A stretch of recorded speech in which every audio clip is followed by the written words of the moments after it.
ప్రేక్షకులందరికీ నమస్కారం. భక్తి భారతి ఛానల్ కి స్వాగతం.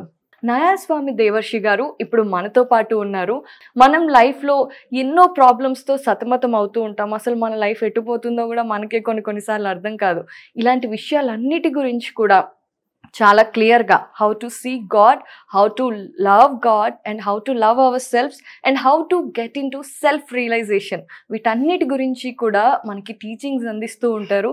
మరి నయస్వామి దేవర్షి గారు రీసెంట్ గా క్రియా యోగా అనే పుస్తకాన్ని రాశారనమాట. ఆయన రాసిన ఎన్నో పుస్తకాల్లో ఇది కూడా ఒక అద్భుతమైన పుస్తకం.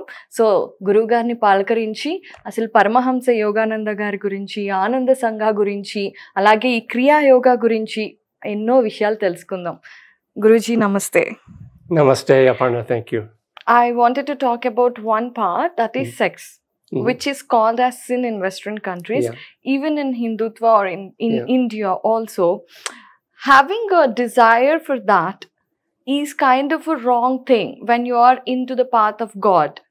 So how do you deal with it? Because you cannot live without a partner in the current situations. You can't become a saint, as you said, go into the mountains and do the, to take sannyasa. Yeah, you can. I mean, it's possible to let go of that desire and to lift it up and go beyond it in that way. Most people can't.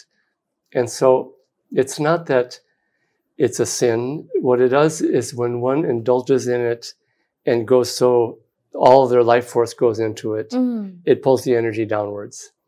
And yet that desire is there even for people who are seeking God.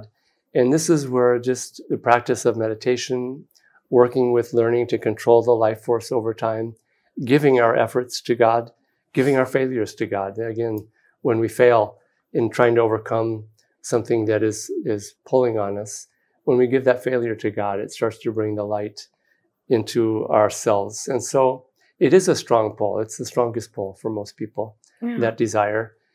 And to suppress it is not the answer. And that's a mistake that many people make, of saying, I'm spiritual, this is unspiritual, and just try to just bottle it up. And that doesn't help. It also doesn't help just indulging in it. And so one has to find this sort of middle ground of just continuing to practice meditation, practice techniques like Kriya Yoga. When we have a partner, it's not a sin. It's just part of what we are made for or made of. It's just that desire was planted by God in a way. But when we indulge in it, yes, it depletes the energy, it pulls it downward, and it's not a long-term way to find fulfillment, to just indulge in that. So we do have to work on trying to redirect it upwards in a positive way. And it's the creative energy. It's creative life force. Yogananda recommended transmuting it by finding ways to express yourself creatively and using that creative energy in higher ways than just indulging in it physically. But it's a process that most people work on. And even spiritually, it just with meditation, with spiritual practices of learning to uplift the energy, one can over time gain control over that. So is it true, like even as you said, many of the saints, even Paramahamsa Yogananda Guru Garu said that whatever the energy that the sperm or whatever is there, the energy is immense and it can help you grow in a spiritual way faster when you store it, not to waste on it.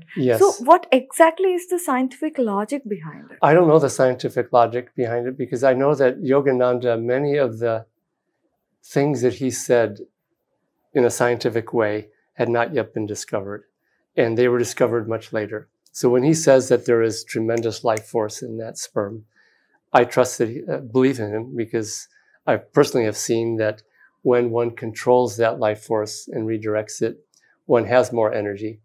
But the other side of it is if one just suppresses it, then that energy just gets bottled up. And so what he was saying is that balance and moderation as a direction rather than just indulgence. And with that balance and moderation, over time, learning to redirect it in a higher positive way for creative energy and creative actions and science and art and in many other ways. So that's what he was saying about it. Right. And, I found that the scientists eventually catch up to Yogananda. Yeah. He said something very interesting in the 1920s or 1930s. He said that the brain is plastic in the sense that it can be changed. It has plasticity, meaning that you can change it over time throughout your life, through meditation and through other ways. And at that point, scientists were saying that the brain becomes fixed at around age 25, and you can't change the layout of the brain and the structure after that. But only now, in the last 20 years, scientists are catching up to this idea that the brain is plastic in the sense that it can be changed and molded by things like meditation, by working with our concentration in other ways. So I've learned to trust Yogananda when he said these things, that he knew what he was talking about, and scientists, they're still catching up to much of what he said. So, Guruji, one aspect Paramahamsa Yogananda ji talks about is love to the God. Yeah. But now we see love to many people, but not the God. So, relationships are more rather than one relationship with God. And that causes many people to suffer emotionally, physically, and a lot of things. Yeah. So, how one should deal with different kinds of relationships and not to disturb their lives in any ways. Yeah. Swami Kriyananda wrote a book on spiritualizing marriage. And what he wrote about in there, I have found it helpful with all relationships, which he would say for husband and wife to see God in the other always, and to see that they were loving God in another person. Now, that's hard when you have an argument or you have a disagreement over something, but if you practice it regularly and try to see the divine in other people, you start to love the God in them rather than just loving the person. Guruji, I'm so sorry, but it is the most difficult way to see God in the partner. I can tell you that it's difficult, but I can tell you that it's also possible. Yes. And it's a practice. These things are a practice. And if you practice them really regularly and do the best to try to see the divine in the partner, two things happen. One is that we actually start to see the divine in the other person, but it also, by recognizing the divine in other people, and this is what the saints do, I think, more than anything, by seeing the divine in each of us, it awakens the divine in each person. Right. And what I think the saints and the masters, the trick that they have, that is the reason why people are so inspired in being with them, is because they recognize the divine in the person, and by recognizing it, they feed it and start to awaken it. And so it starts to also awaken the divine in the partner by having this practice of recognizing it. It's just very simply like if you love a plant and in a sense recognize the divinity of a plant, that plant will start to grow and thrive more quickly through that love. And it's the same with a child. If you recognize the positive in a child and feed it and encourage it and even just love it and recognize it, that love will make something grow. And with plants, for example, Yogananda, one of his disciples was the great plant scientist, Luther Burbank, who was a great inventor, basically, of genetically coming up with all these new machines and technology. More coming with new breeds of plants, new varieties of plants, of fruits and things.